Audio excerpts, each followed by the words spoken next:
Red Ray Gun Limited presents... The Benji and Nick Show. Hello. Hello. Hello. Hello. Good morning. Good afternoon. Good day. Good evening. Good night. Good to be here. Goodness. Goodness. Lochnes. Hooray. Oh, it's nice to have a victory. That was the Loch Ness game. It's not a game. It's not about Loch Ness. But this is the Benji and Nick Show, your number one vintage television podcast in the whole of the world and outer space and outer space and outside of whatever that is. Space? I don't know, milk or whatever's past space. But is that what you think? Is that your theory about the universe? I like the idea that maybe it could be, you know, space sort of goes on forever, then milk, and then, I don't know, a detour into bubble wrap. Blancmange. Hopefully beer. Hopefully it's just endless beer out there, because that would suit me. And then Graham Harper. Yeah, just endless Graham Harper. Every planet's Graham Harper. All right, Gov. And then maybe this weird sort of cluster where it's Graham Harper and beer. Sort of eternity of beer with Graham Harper. You know, it could work, Could work, couldn't it, really? But yes, this is the Benji and Nick Show. What we do is we talk about vintage television, TV from the past, TV you might remember, TV you might want to forget. But we talk about it, riff on it, and just generally have a nice time, don't we? Yeah, I think that more or less sums it up. So that's all for this week. Goodbye. Today we're going to be talking about The Hitchhiker's Guide to the Galaxy, the TV series. When was that broadcast? I've forgotten. 1981, I want to say. Very, very early 80s, wasn't it? I remember I was living in the Sidcup area because I was at drama school at the Rose Bruford College of Speech and Drama. Same college that Tom Baker went to, just to drop that in there. Something great in common. I think they kicked him out after a year. Unfortunately, they kept me for 3 years. And I still bear the scars. No, I had a lovely time there. Have you found out yet? Yeah, 1981. 1981. I thought so, yeah. Yep. Our special guest reviewer, Shelley Dean, will be joining us direct from the US of A to share her thoughts with us on this. And as usual, we'll make an attempt to contact our dear friend Jamie Anderson, because life is like that. So it is indeed.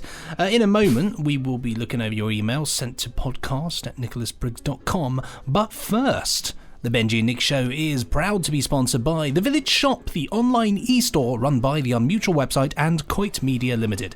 Your one-stop shop for all things Prisoner, Danger Man and Patrick McGowan, including DVDs, Blu-rays, books, CDs, audio dramas, clothing, photos, homeware and gifts. New items are added weekly.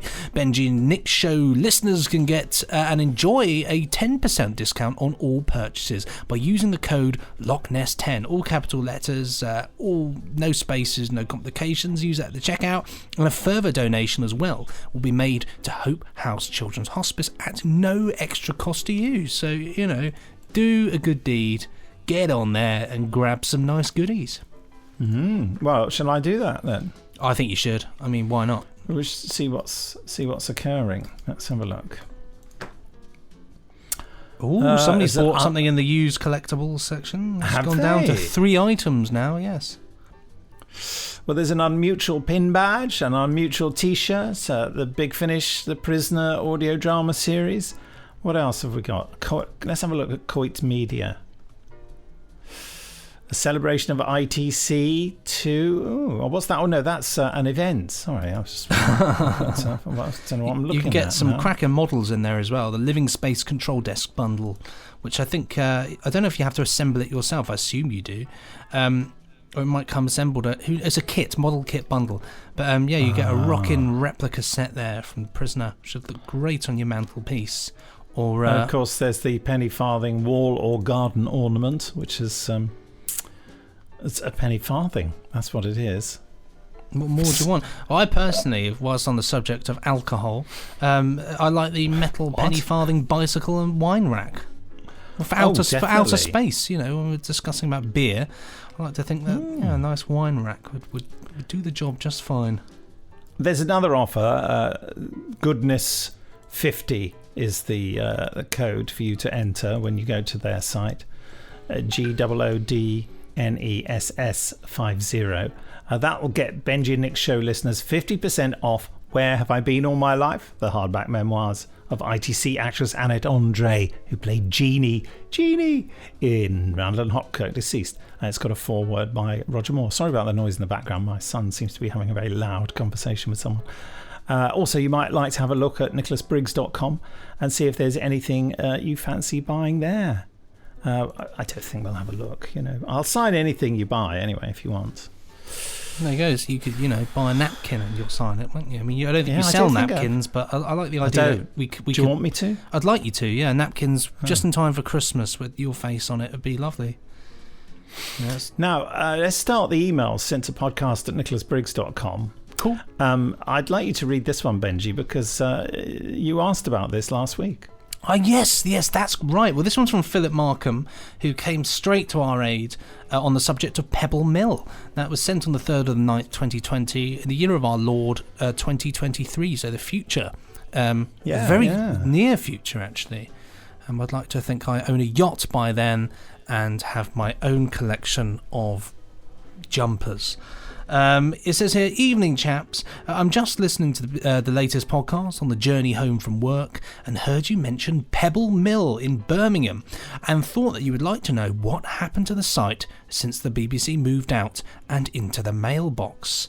Well, until a couple of years ago, I lived just a few minutes away from Pebble Mill and watched it being knocked down completely and rebuilt as the Birmingham Dental Hospital and, bizarrely, a Costa drive-through. Coffee. I mean, God, it's sad, isn't it? Just full of useless information. Just asked my other half. All the best, Phil Markham, sent from another red file at the section. Oh, fancy that, Callum, then. Yes. Yeah. Wow, yeah. Fancy that. Pebble Mill was a TV studio, in case you didn't know. And the mailbox is another name for a TV studio or a radio studio, or is it a TV studio? I don't know. But yeah, I don't know what is it about BBC Birmingham keep giving their buildings really stupid names. Oh, how offensive. That's a legacy there, I suppose, maybe.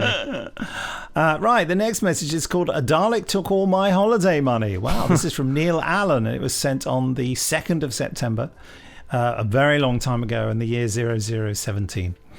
Good morning, good afternoon, good evening, good Loch Ness to you both. Neil, thank you for entering into the spirit of everything. Loved all the talk about Daleks in last week's podcast. And just wanted to ask you both and Shelley, when was the first time you remember seeing a Dalek? And we must remember to ask Shelley that when she turns up. We were talking about Planet of the Daleks episode 3 last week. We did our final commentary on that fantastic series. When was the first time you remember seeing a Dalek, Benji? I saw a lot of terrible Daleks for a long time.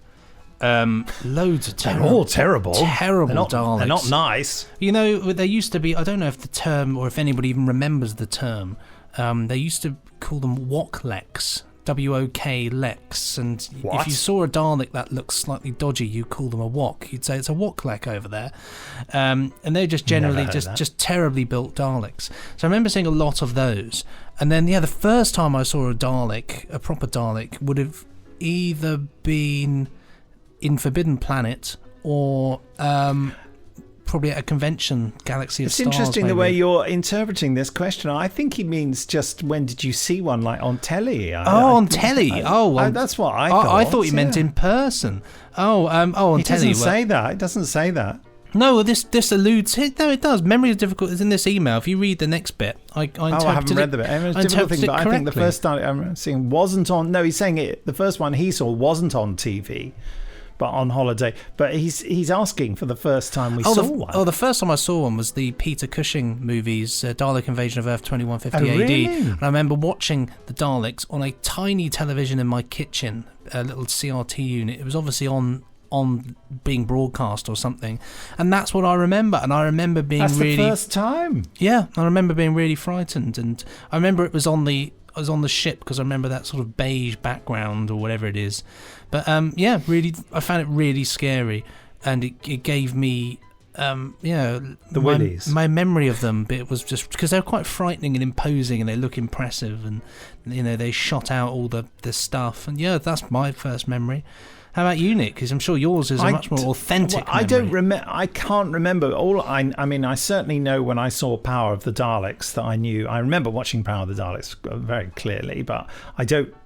I know that I knew what the Daleks were. So I must have seen I must have seen the Dalek Master Plan or something. Dalek's Master Plan.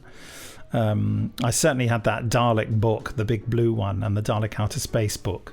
So I was very familiar with the Daleks from that. But also when I was given those books, I already knew what Daleks were. So I must have seen them on the television.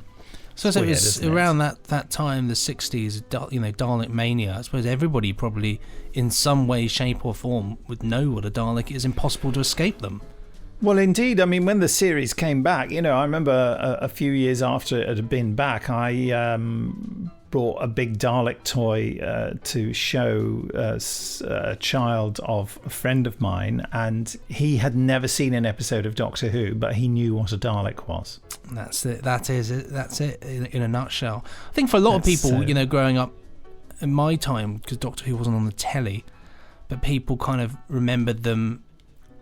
Actually, I'll tell you something. A lot of people remembered the Daleks when I was growing up from The Curse of Fatal Death, interestingly enough. And I remember a lot of people saying, the Children in Needs episode. Yeah. Isn't it funny? Did you ever look at Daleks growing up, Nick, and want to voice them? Did you ever think, I'm going to do that one day? Did that ever cross your mind, or was it something... No.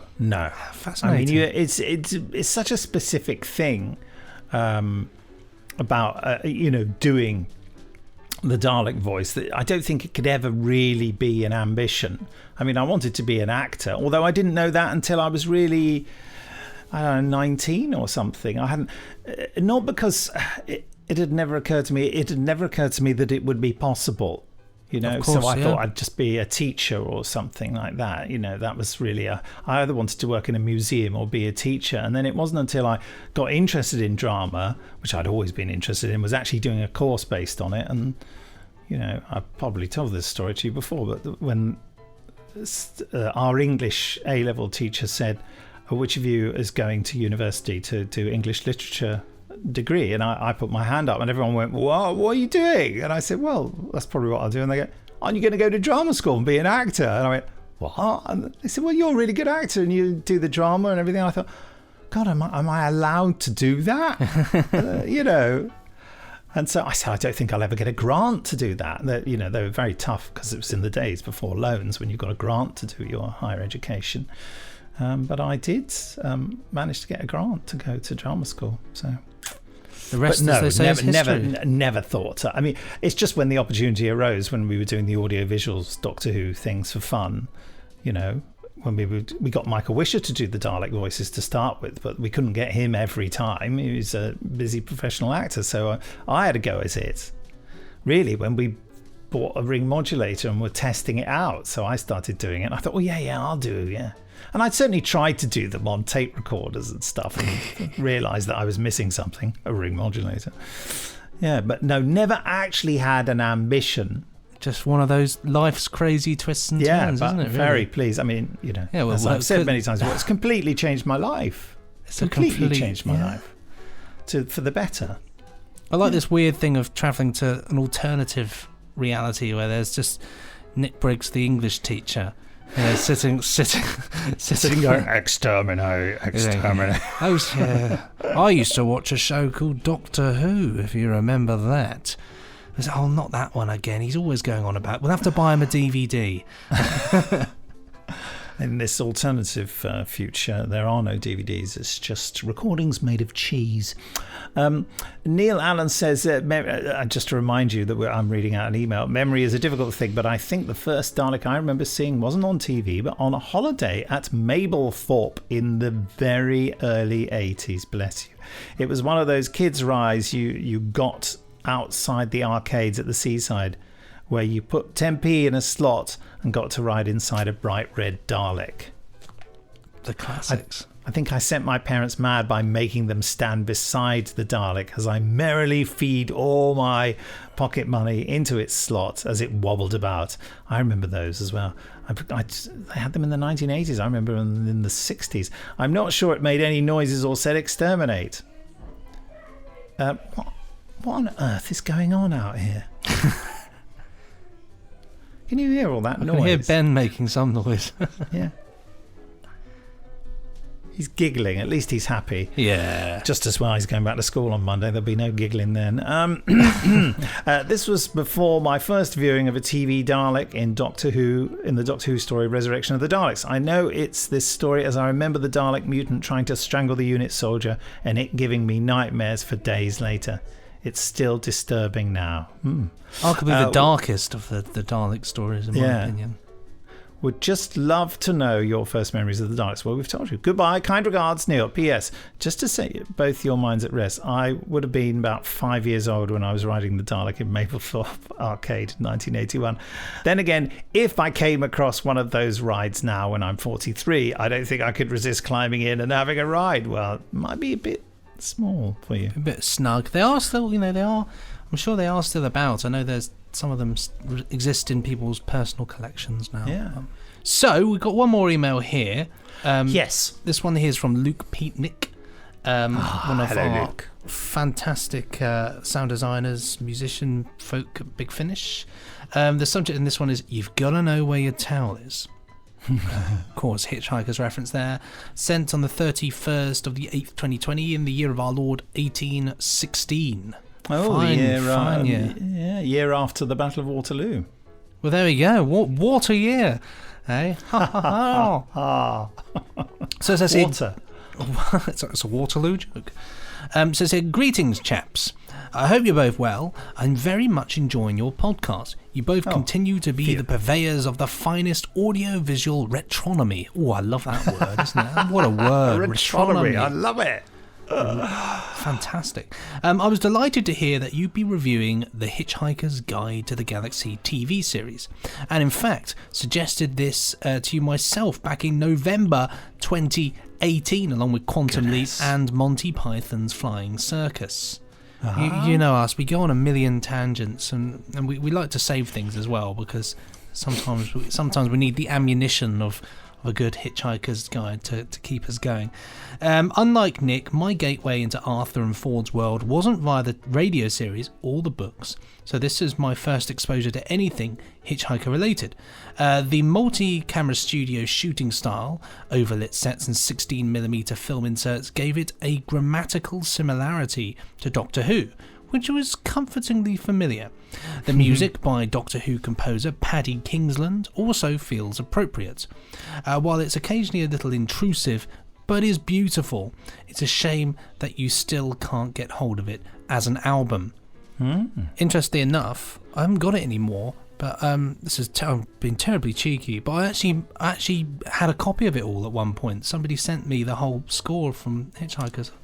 Wow. No idea where it was. The thing is, it just sounds like all the other music Paddy Kingsland's done, so it doesn't really matter. Well, I was going to save this discussion. Outrageous. I was going to save this discussion for the when we were going over it. Yes. The thing about Paddy Kingsland's music is, and I love it, and I grew up loving it, and I loved all the stuff that he did in Doctor Who, but it is for the most part completely inappropriate in almost every way. The thing is, his stuff is often quite.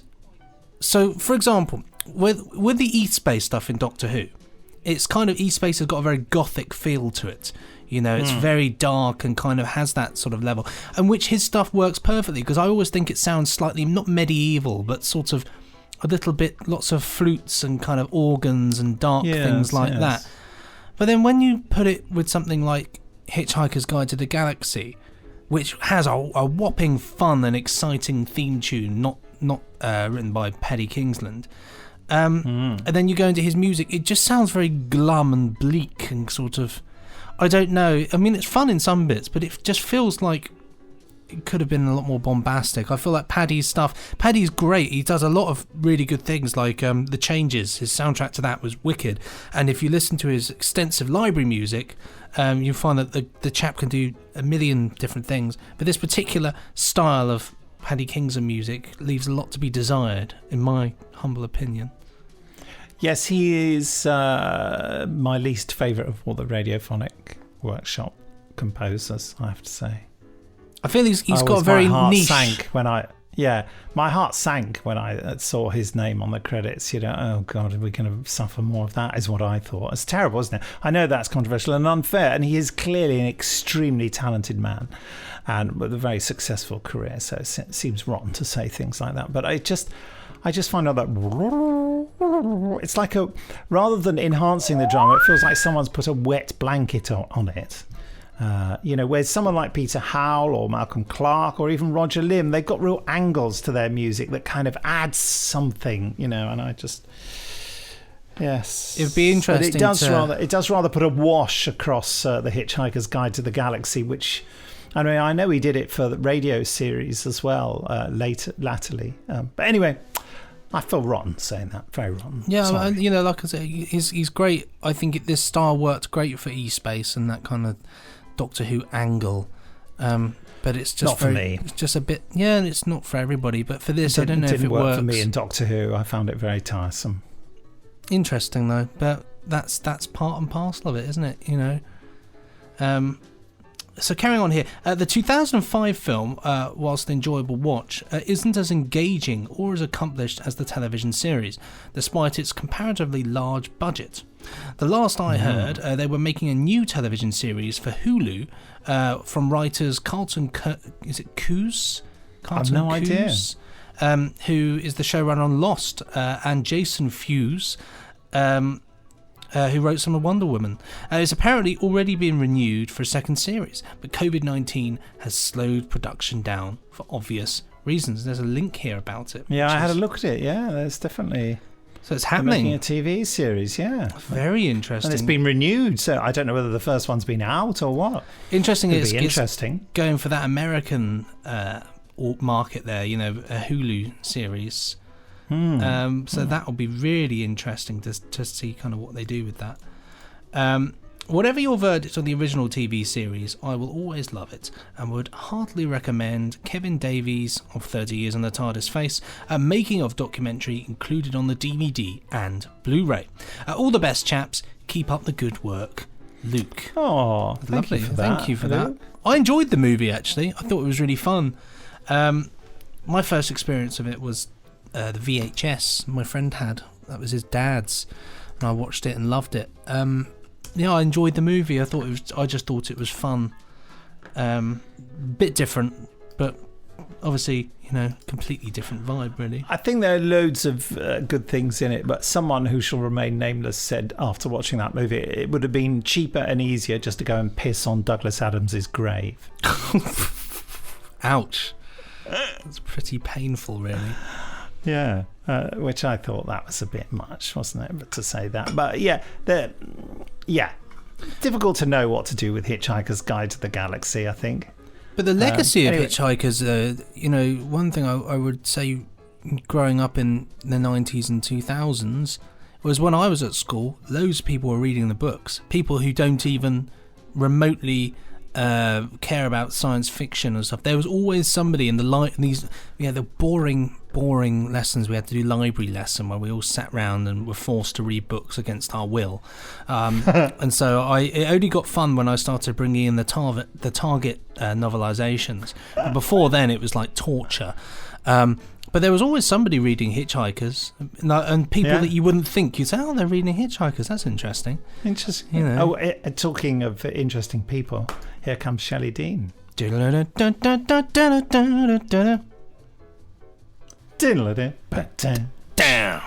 Hello. So hello, Shelley. Hello, boys. How are you guys? Yeah, we're good. We just sort of started veering into talking about Hitchhikers because the last email we read out was talking about it. But okay. we weren't speaking specifically about the TV version that we've all watched. I presume, Shelley, you watched all the episodes. No, I didn't. No, I didn't. I watched the first one only. But I did go and listen to the radio. Oh. And not all of it, just the first bit. And I did a bunch of research because I remembered listening to it, but I couldn't remember when, how, what format. And then I realized it was when I was driving cross country from New York to California, and I got a whole bunch of audiobooks, books on tape This is how long ago that was. And it was the audiobook read by Douglas Adams. Oh, right. Wow. So not the original series. Not the original radio show, but it was the audiobook read by Douglas Adams. So that was my first intro to it. And I also, on that same trip, I listened to this Restaurant at the End of the Universe as well. Right, so the second book, yeah. It's actually quite a niche entry into it, really, actually. It's very interesting. Yeah. I mean, and that was how, I discovered it. And then as I started watching the first episode, I realized I have seen it. I don't know how, I don't know where, I don't know when. Wow. But as I was watching it, I was like, I've seen this, so. You sure it wasn't just remembering the book? No, well, I mean, at my age with my brain, it's quite possible. But I think I saw it somehow, somewhere. I mean, it might have been on video sometime. Or played on some channel in the States. I don't know. So. Benji, what was your first encounter with Hitchhikers? As I mentioned earlier, just before you arrived, Shelley, my first experience was my friend's dad had the massive double VHS of it. And I was around my friend's house. We sat and watched, I think, the first episode, and then I had to go, and I was really annoyed because it was really good. And I was really into it because it was like Doctor Who, and I was like, why wouldn't I love this? It's like Doctor Who. So I think I then I found a copy of it in this great shop called Old and Gold or something. The double video in there, which is where I used to get a lot of my Doctor Who stuff. And loved it, fell in love with it. So very much the TV series for you, not the radio series. Oh no, I came to the radio series later, hilariously actually. I watched the movie before I listened to the radio series. Wow! But that blows my mind. Right. I know, but interestingly enough, me and my friends, when we used to make our own audio dramas, we did 1 or 2 episodes. We made our own Hitchhiker's Guide, which hopefully has been completely and utterly destroyed. Hopefully. Goodness me! I was going to say, I would love to hear that. Yeah. Who was the book? Who was the book? Do you know what? I can't remember now. You got Stephen Fry, didn't you? I know that my friend. I know that my friend's little brother played the guy who was going to demolish the house with a bulldozer. Oh, really? But his voice hadn't broken, so it was just really amusing of having somebody go, and we're going to put a hyperspace. We're going to drive a bypass through your house. This road's got to be built, and it's going to be built. So did you read out the script, or did you do new Hitchhikers? Oh, we did our own. No, we did our own. We kind of knew what we wanted and riffed. We riffed on it. Yeah, well, we had the book, and we kind of riffed on bits that we wanted to do. And I would say, weirdly enough, the radio version was like the last one that I got round to actually doing, because everything else was just there, I suppose. Yeah. Yeah, and I actually read the book too. After I listened to it all, because I love reading. It's just the way. And I did end up reading, not the whole series, but I know I read a bunch of them. I know I got past Restaurant at the End of the Universe.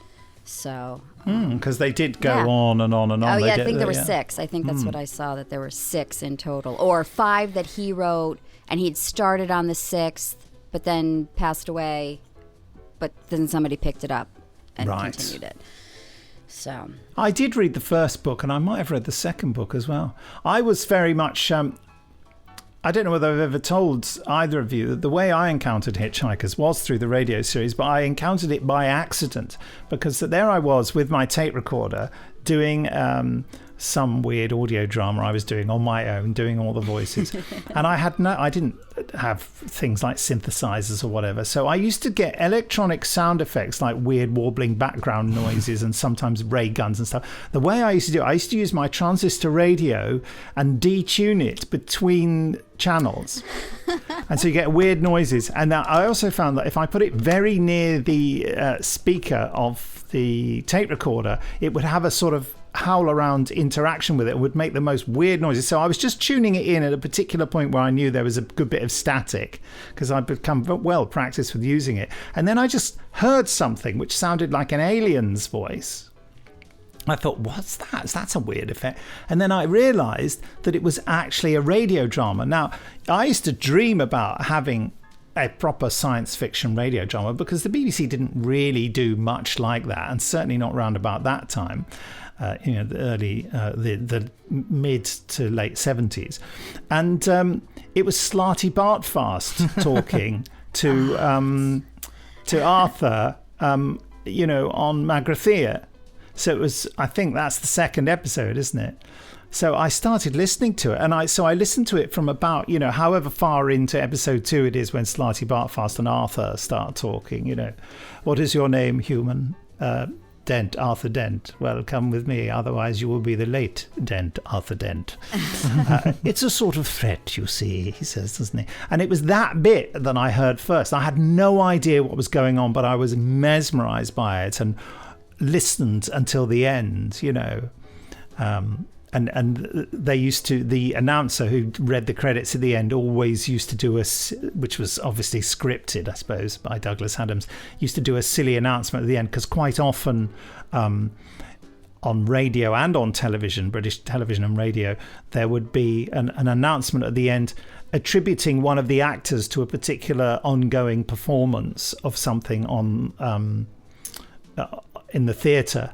Or like a plug. Yeah, they would do it, that. And at the end of, I think it was this episode, I'd like to think it was, he said, and Zaphod Beeblebrox will be appearing in No Sex Please, We're Amoeboids in Gatularians at the Brantisfogan Star House. And I just thought, I just love this. This is crazy, And as you could tell, I memorised it, And so, I was hooked then and didn't quite understand what it was all about.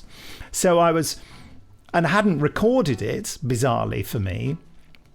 So then, shortly after the radio series, they revealed that there was going to be a record of it. So I pre-ordered the record. There was, it was a two gatefold thing with 2 discs in, So, and I waited and waited. It seemed like forever for that record to arrive. And the moment it arrived, that's when I found out how it all started. And they, amazingly for the record, they'd gone and re-recorded the entire first series. I wonder why. It wasn't the BBC recording. Decision. Well, I don't think they didn't use what they did on the radio. They recorded it again. I don't think they could get the rights from the BBC to use the recordings. Also, because records aren't as long as a whole BBC episode of Hitchhiker's Guide to the Galaxy. I think they could only get 20-something minutes on, and the episodes on the radio were 30. And you notice that the delivery is faster. That whole exchange over the bulldozer at the beginning is very much and they just bang it out really quickly to make it all fit in there. Yeah, but I mean, it was really brilliantly done. There were some different voices. The main characters were all the same. I think Trillian might have been a different voice, and a Deep Thought was played by Valentine Dial, and not I think Geoffrey McGivern, who played the original Ford Prefect, played Deep Thought in the radio series, the big computer. Anyway, so that's my... it says here, Hitchhikers appended with part 1 for the subsequent Canadian release. First 4 radio episodes on double LP, released by Original Records in the United Kingdom in 1979. And it had a big "Don't Panic" on the cover in nice big friendly letters. Yeah, I wonder where it is. I'm going to have a look for it. Talk amongst yourselves. Well, I was just going to say I was very interested to see that it wasn't a book first. Oh, really? Because I just always assumed that it was that's how generally how things go. It's a book, then it becomes other something kinds else. Of media. Yeah, whether it's radio or TV or movie, and so when I realized, because I was trying to figure it out, I was like, which came first, and it was like, oh, the radio came first. That was pretty interesting to me. It's odd, isn't it? How things are, especially with Hitchhiker's Guide, I think things are never quite what they seem, which is rather interesting. What would you say was a standout moment for you watching it? Is there anything in there that stands? As far as the show or my emotional Let's take? talk about, a bit of both, if you fancy, a bit of both. Well, while I was watching it, I realized I just had this big smile on my face the entire time I was watching it, because it just made me so happy. Whether it's a nostalgia thing or whether it's that it's that good, but it just made me so happy to be watching it. But the big thing that popped out to me was, obviously my Doctor Who fandom came way after, the whole Hitchhiker's Guide experience in my life. And so I never really connected the two until that watching it this the other day, I went, oh my gosh, that's probably where, when I first started watching Doctor Who, I was like, I connected to Doctor Who. That was your gateway. Because I had already connected to Ford Prefect, who essentially, let's be real, is the Doctor. He's like a young Tom Baker in this, isn't he? He's like a young, very different to the radio one. I found them. Look, it is. It's that. Oh, wow! Yeah. Look at that. There it is in all its glory, in perfect condition, might I add. It's not too bad. Not too bad. There's the record. Oh, yeah. Wow. It's very sort of. It's a weird. He's sort of blurred. Sorry, the light's reflecting on it. Yeah. It's got. And also a rubber duck. That's the second. Restaurant at the end of the universe. Oh, restaurant at the end of the universe. That's amazing. That's the two hugely contrasting artwork on each side, isn't it? How amusing. Amazing. Interesting enough, it says here, for the music on that, composer Tim Souser did the duties, with Paddy Kingston contributing as well. That's Very right. interesting, completely different. Well, vibes. something I did read when I was looking was that the theme song that they chose for it, Yes. Douglas Adams specifically chose that because it had the banjo in it. Right. And he said he felt like it reflected, being on the road, being a hitchhiker. Yeah, I suppose you're right. And I thought that was so. I love that kind of stuff. I love when you get into, finding out why somebody did something and what drew them to picking something. And, something as simple as, a sci-fi type of thing, having a banjo. Yeah. It's brilliant, isn't it? It's so incongruous, and yet it works perfectly for the series. Mm-hmm. I think one of the Hitchhikers is such a massive thing for me, although I've never really said I'm a big Hitchhikers fan. It's so, as I mentioned last week, it's the reason I do what I do, because it showed me that it was possible. And it just... Well, I was just saying to Benji when you were absent, looking for your record, that I came to Doctor Who way after. Yeah. And I feel like, in hindsight, now that I just rewatched this, that was what drew me to Doctor Who. That I had already established this love for those characters in Hitchhiker's Guide. And, to be honest, Ford Prefect is basically the Doctor, So it was it was an easy... I'm familiar with this. I'm comfortable, with this kind of interaction between, characters and stuff. So Yes. I remember always being suspicious of the idea of Hitchhikers being on television. The first big problem is that the Zaphod Beeblebrox has 2 heads and 3 arms. And you thought, how are they going to do that? And of course, the answer is very, very badly. yes. I mean, of course, at the time they were really proud of it, though, weren't they? It was on Blue Peter, and they were saying how marvellous it is. Of course, now it looks exactly how it is—a bloke with a big mechanical thing stuck to his neck. It was terrible, and they had to sort of change it so that the other head was kind of dumb and hardly said anything, because it was incapable of any particular notable articulation. The fact of the matter is, this series was made long before it should have been made. The technology didn't exist, and of course the radio, and this is the thing I've always said about audio drama, it's possible to do so much that it is impossible visually, because you say it's so, you make a weird sound and maybe a bit of music, and it is so. Television, that's a whole different ball game. And it's interesting, this was made by the comedy department at the BBC, so it's sort of when I first saw it, I really didn't like it because it was nothing like I'd imagined it in my head. But watching it again... danger, isn't it? Yeah. Watching it again, cut to the chase here. Watching it again, I really loved episode 1 this time. I really loved it. Oh, good. It's so creaky, isn't it? That, you know, all the fuzzy technology, all the terrible superimposition doesn't work, and but it's got a real sense of energy. And I think that Ford Prefect really is much better in this. I think it's better. I feel terrible saying it about Jeffrey McGivern because I worked with him, but I think it's a more effective performance in this. And there's no way that Jeffrey McGivern could have given that physical performance. I don't. Yeah, think. that's what I was just going to say. That it was a physical performance as opposed to an audio performance. You know, so it would make a difference because he does do a lot with his body and his facial expressions. And, yeah. And I'd often thought that David Dixon, that's his name. Is it David Dixon? Or is he a presenter of David Dixon, yeah. It is David Dixon. Is there another David Dixon, the guy who presents stupid antiques yes, shows? there is. That's David Dickinson.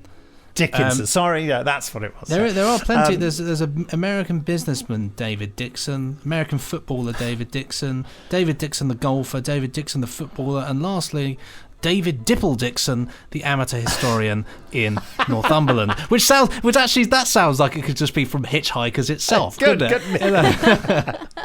All of whom died when a hyperspatial bypass was. Yeah. Yes, I often thought that he would make a good Doctor Who. Interestingly, and and Shelley then makes that point that it does feel like I don't think anyone. I've ever had a conversation with anyone where they've actually come out and said that he is essentially the Doctor, and it's true. He's even got like a screwdriver. Yeah, the device he uses when he's hit, when he's going to take Arthur, he's got a gizmo. Leaving. Yeah, he's got a gizmo. It's in the, it's cylindrical. Splitting hairs, but it looks like a sonic screwdriver. I watched a little way into episode 2, by the way. Just thought I'd mention that. I think what makes Hitchhikers particularly good, and something that I love about it, is that the more you watch and the further in you get, the sort of crazier it gets. But equally, the crazier it gets, the more you become accustomed to the craziness, so it doesn't feel as utterly crazy as it is. Because if you were to put it on to a complete stranger midway, people would think, what on earth is going on? Because it is just, it's absolutely loopy. But there's something about it you just feel. And I think actually it comes down again, we're going right on the Ford Prefect train here. Because obviously, as well as that, Simon Jones, who's Arthur Dent, he's fantastic as Arthur Dent. But we are Arthur Dent. And he is very much, you've got Ford Prefect kind of leading us the way through on our interpretation. But it does work really well in that way. I mean, all the stuff at the pub where it is, there's just, it's this level of like, you don't know what's going on, but you're completely captivated by it. Oh, just the casualness with which he's, saying to the bar, the bartender, he's just like, oh yeah, keep the change. You've got 7 minutes to spend it, Last orders. So casually, just casually throwing out, oh yeah, the world's gonna end, so and then he was like, should we lie down? Should we put paper bags on our head? He's like, sure. He's like, will it help? No. It's brilliant, isn't it?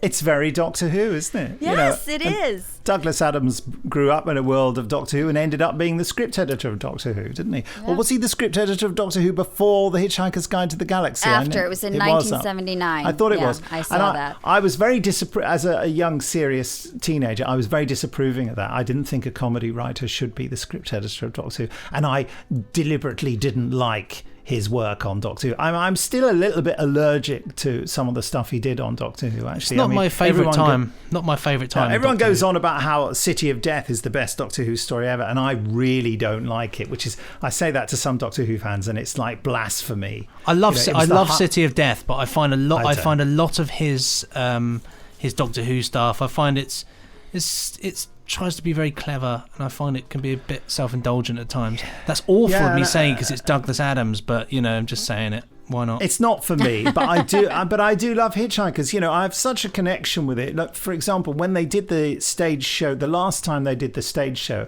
I can't claim to have actually been in it. But what happened was, because I knew the producer Dirk Maggs, who's also done the new Hitchhikers, and who is an amazing inspiration to me, Dirk Maggs, you know, my work with brilliant BBC drama producer who's now freelance and does loads of work for Audible, and at one point was nearly going to work for Big Finish.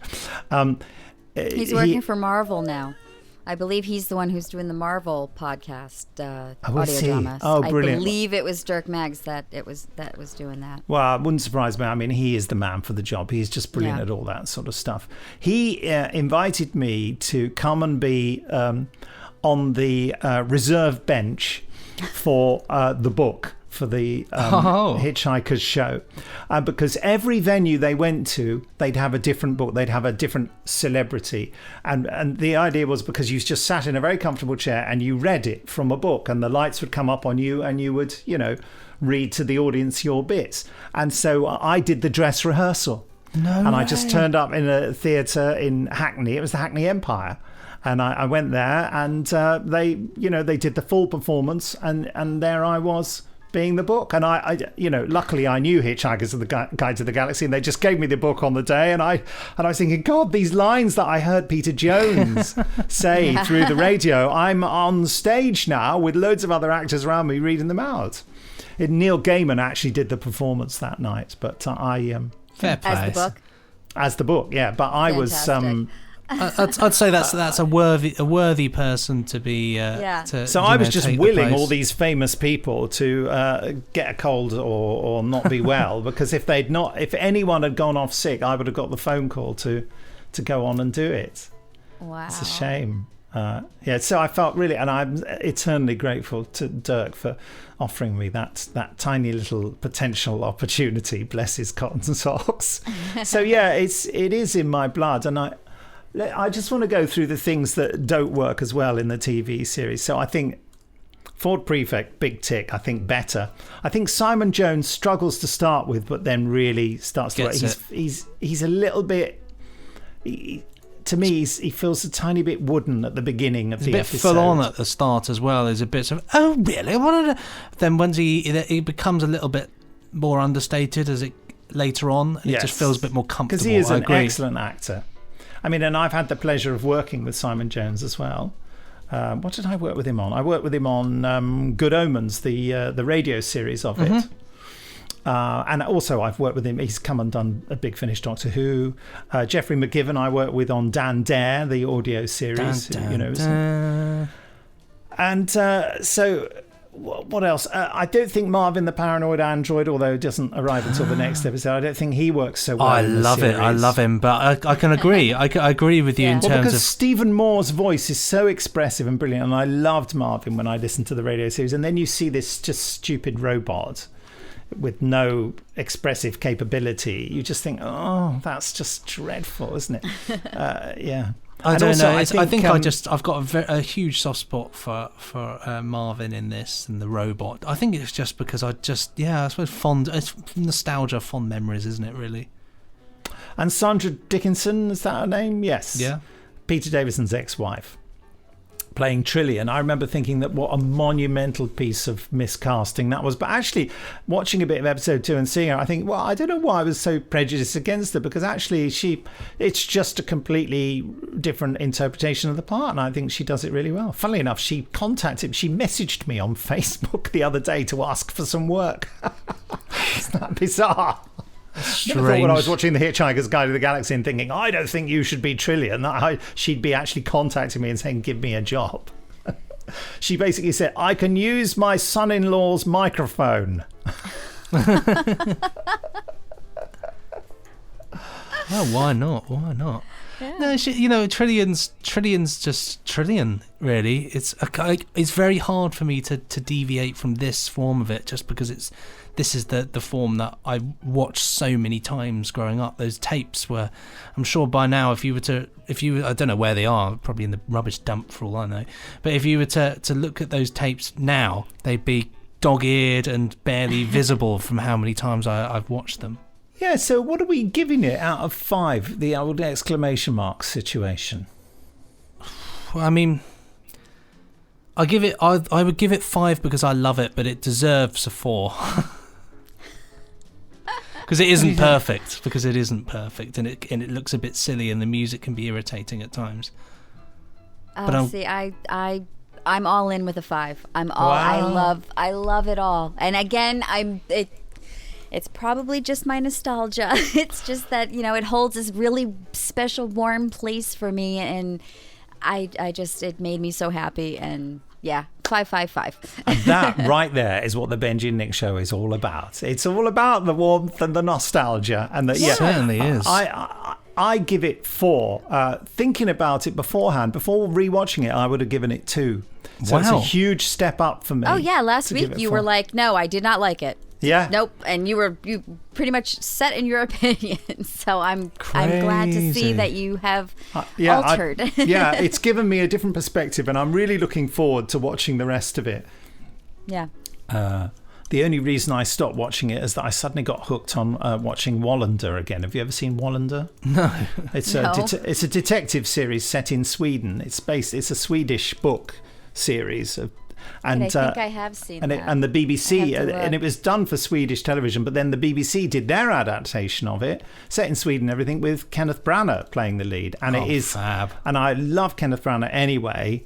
I know he's quite a controversial Marmite figure in terms of acting. And I think it's just the part he was born to play. You know what I mean? It doesn't really matter what it's about.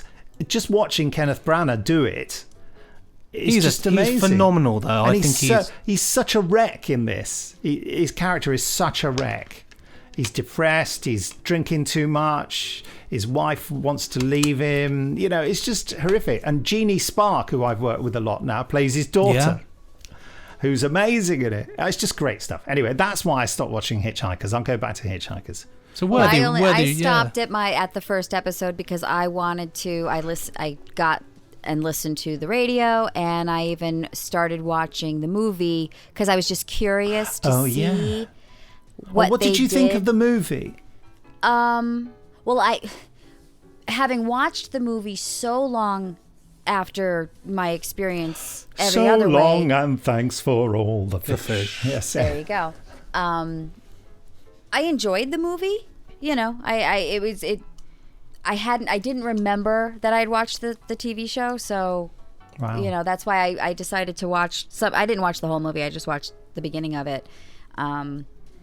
But it gets a little lost, doesn't it? The movie. Well, I know that they did bring in like a whole love triangle. They brought romance into, and it just of course. And as soon as that started happening, I went, oh, of course, it's an American-made movie, so of course they've got to throw that on in there. And it's not what it's about, is it? It is not what Hitchhikers is about. And that not at all. You just reminded me. I'd forgotten that. Yep.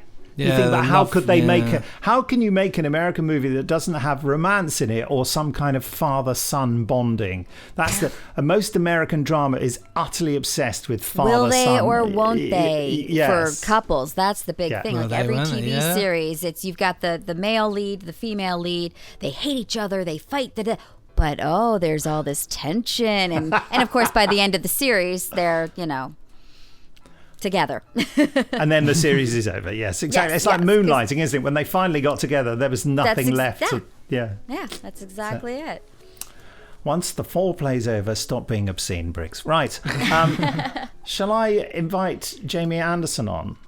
See what he has to say. By the way, are there any other, in your extensive research,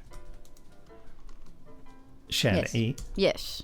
So I was typing Jamie's name and I nearly called you Jamie. I do have something that I did find while I was researching.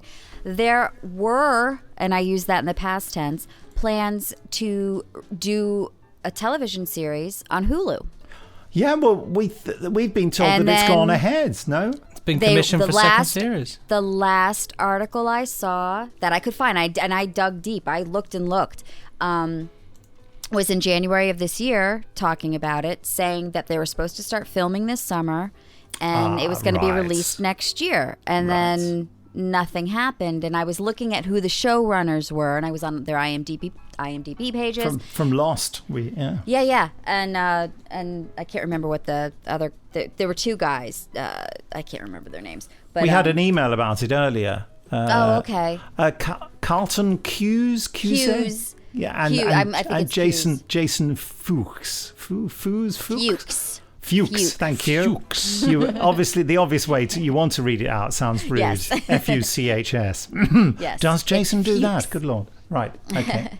But yeah, so nothing. It's not as being a work in progress or anything like that. And so I'm assuming that everything got put on the back burner because of COVID. So COVID killed it, basically. Yes.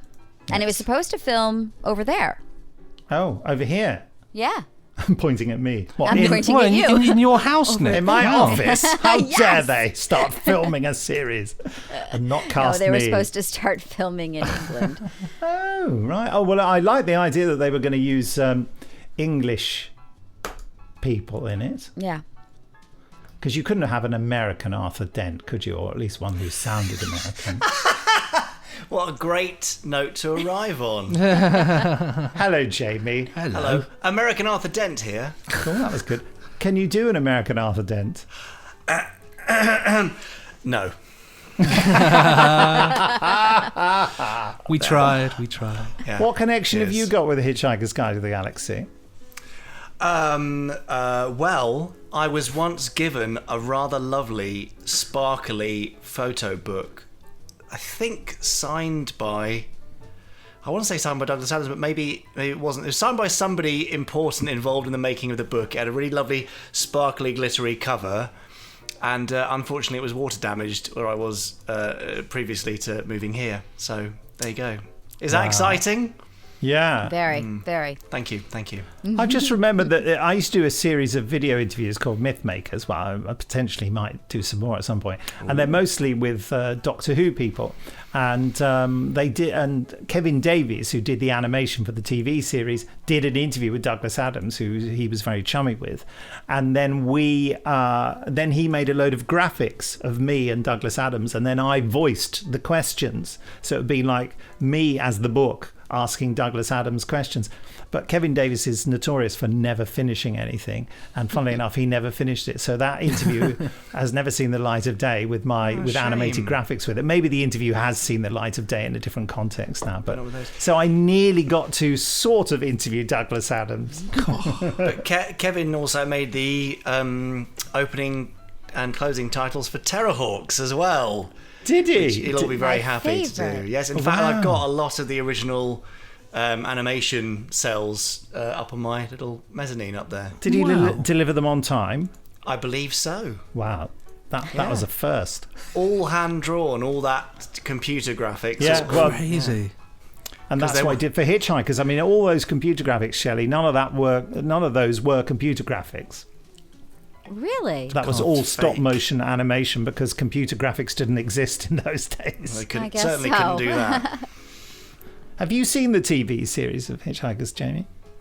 Yes, I have, but it's so long since I've seen it. All I can remember is... So long, and thanks for all the fish. I remember him in his sort of, I want to say burgundy dressing gown, something like that. Like my dressing gown, which you may have seen on FaceTime. I think I have done, yes, when you're not wearing your kind of red towel get-up. That's for another podcast. That's the classic, yeah. That is the classic morning... The towel combo. Shelley's never seen the towel combo. You wait, Shelley, you've got something to look forward to there. But shortly after watching it, I went to my friend Philip Wakefield's house. Yes. Not in Wakefield, but somewhere in Oxfordshire. And he had been given by his dad, I think, an old Choose Your Own Adventure computer game. I'm sure it was on a tape, and you had to type your actions in. And I can't remember anything about it other than the thing said, there's nothing in your pocket except for a lump of fluff. And so I typed in eat fluff. And then it came up with some ridiculous, response. But that's my only memory. Isn't that weird? Of all You can Hitchhikers actually telly?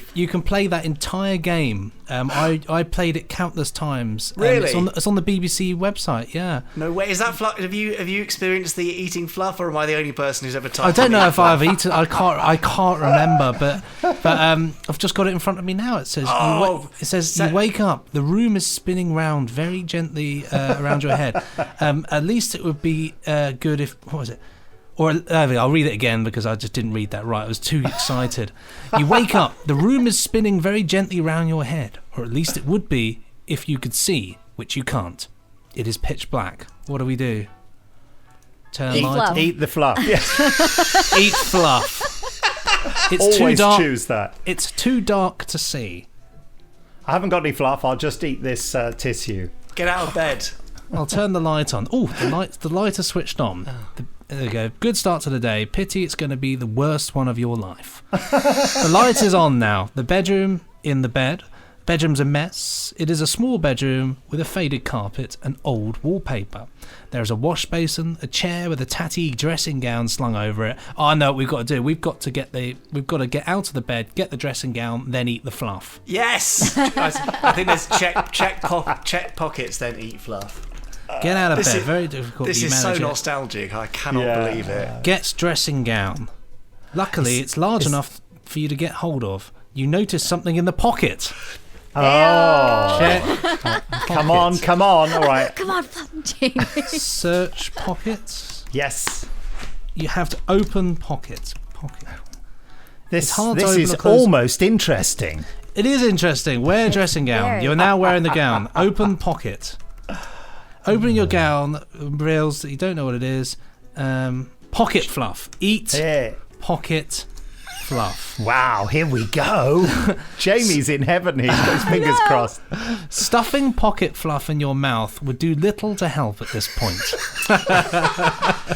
There you go. Have all your memories been joggled now, Jamie? There we go. Oh, I feel so lovely, and yeah, that was great. Oh, thank you, Benji. It's what Jamie often hears that when he takes a course of action. That will do little to help at this stage. It's actually my sort of daily aim is to hear that at least once. God, isn't I think that? my therapist says that to me once a week.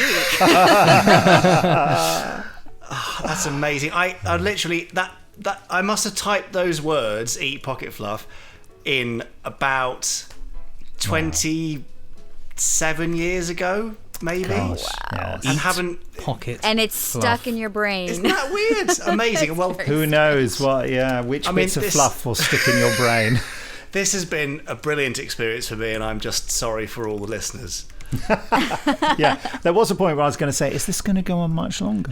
But then the fluff We're going to go through the whole thing. Yeah, exactly. I had to get there. I had to do it. Unfortunately, the Benji and Nick show this week is 5 hours long. Yeah. Thank you, Benji. Thank you. You're Jamie, very welcome. There was a top secret thing that was top secret last week that we couldn't talk about, but now you can talk about it, can't you? Yes, I am a closet pocket fluff eater. Oh, well, there's no closet about it. We all know. Yeah, I've smashed the glass closet. Now, no, it's First Action Bureau. Yes. Yay! Fab. Yeah, that's it. Okay, bye. Quickly All right. explain it for any listeners who don't know anything about it. A brand new full cast audio drama podcast, free to access series from the worlds of Jerry Anderson, co-created by Nicholas Briggs and the son of Jerry Anderson. That's me. And yeah, the trailer's out now, and it'll be out. And it's beautiful. Oh, it's thank you, absolutely Shelley. It is amazing. It's beautiful. lovely. It's amazing. Oh, Well, shall we almost- play I'll put the audio trailer in now, shall I? Yeah, now. Have I ever killed anyone without permission? Not that I know of, officially. From the worlds of Jerry Anderson, Mass Transporter Flight M104 is go for launch. First Action Bureau. 10. Connecting to First Action Bureau. You're early. Couldn't help myself. Good to see you, boss. 9. I'm trying not to make this weird. What is wrong with you? 8. Try to bond with her if you can. She'll love me. As do we all, Nero. Piss off. 7. Do you have any romantic feelings towards Benjamin Saul, Nero? Can you just say my name? God, no. 6. Nothing is true. 5. What? Swing by my quarters anytime. I'll definitely do that. 4. Why do I always attract the weird ones? He's a real bad boy, isn't he? 3. Look, you can pretend to be as hard-bitten and unfriendly as you like, but I've read your file and I know you're a nice person. Now that is a state secret, even from me. 2. We get to stop global and interplanetary crime before it even gets started.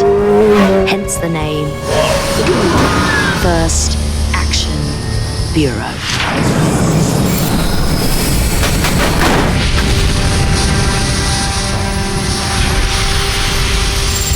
Nothing is true.